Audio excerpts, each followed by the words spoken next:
You heard over the last couple of days where you had, there is significant change coming. It's actually upon us right now.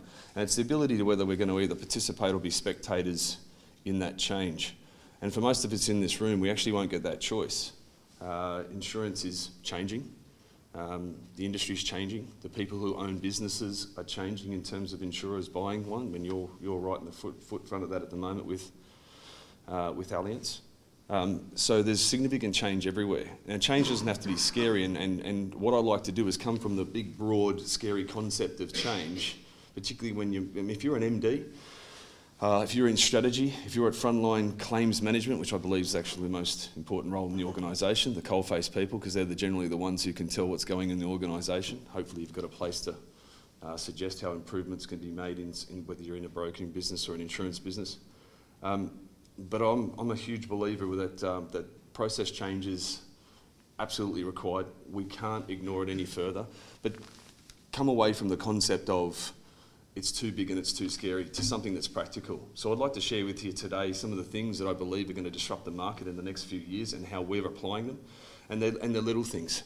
The changes that you make in your organisation today is all going to be about the little small steps.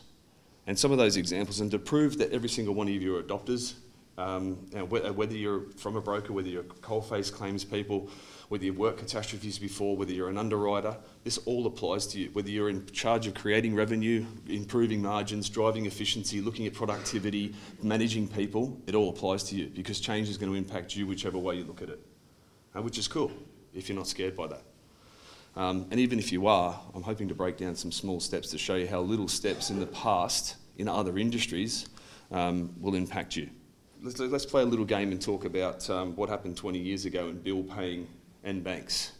And I'll give you two scenarios and two companies, and you get to choose by just simply raising your hand which company that you would prefer to spend your money with or be with. If we take a look at bills and banking, hang on, excuse me.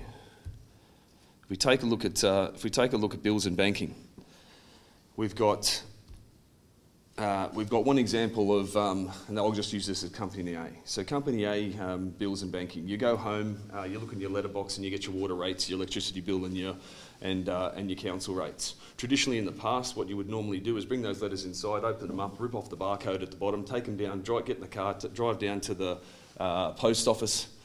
Either you're bringing cash or you're using a credit card. If you need cash, you need to go and get the cash to bring back to the post office and you pay those bills and you go home.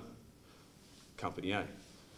Company B, 20 years later, has allowed you to get those bills, put them on the desk, put them on your counter at home, not worry about them till just before Desperate Housewives of Beverly Hills kicks off, and you're 10 minutes and you've paid those bills.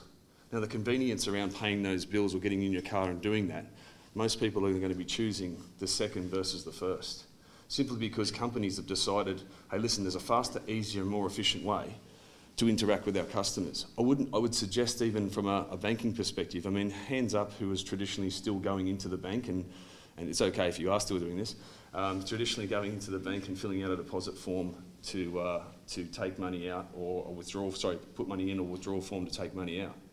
Who's doing that 90% of the time? Anybody?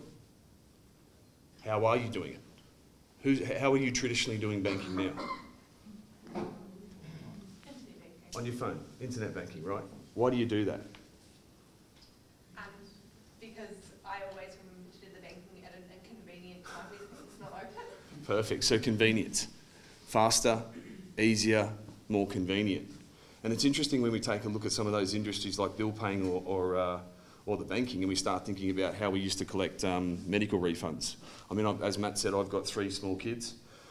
My wife was generally collecting 3 or 4 bills, whether it's dentists or physios or doctors. She'd wait till she collected a few before she'd go in. And she did this at a horrible time too, so probably very similar. 3:30, she'd pick up the kids from school, drive to the local Westfields. That's where HEFs was. Go in there, wait in line for 30 minutes to collect the money. Now she simply goes in and she pays the bill. When she leaves the doctor, swipes one card, they ask for the card back, they swiped another card and the rebate goes back onto the card. Why did the medical organisations or the carriers decide to do it that way versus another way? Faster, easier, more convenient. Mind you, it's also very economical for them to be able to do it that way as well. And the interesting part when we consider how those simple processes, so someone has sat down and decided there's a better experience for a customer if I can just swipe one card and swipe another card. Two very simple things. Complex in terms of being able to get the adoption and get people to do that. But if you would have gone back 20 years ago and said, you'll do all of your banking online using a mobile device, well, actually, you wouldn't even know what a mobile device back then was because they used to be about this big. But you wouldn't have thought that. And there's too many, the adoption rate now is so great that we're all used to doing it. So if you then take a look at property claims, and I'm going to use property claims as an example, it's where we specialise. We haven't even scratched on the surface of enabling a customer for either choice. When can the assessor turn up? Can I choose for the assessor to turn up? Could I assess the claim myself? Now, one of the ground rules I normally set in terms of a conversation is everything's on the table. Hang the legacy at the door, whether you're a, what do they call them, SIP?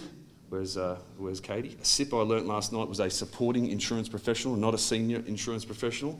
And a YIP is obviously the young insurance professionals. Whether you're a SIP or a YIP, looking at property claims and having a look at the choice that we give customers around property claims or that first notification of loss period, in that first 72 hours is an exceptional opportunity to improve the way a customer does business with us.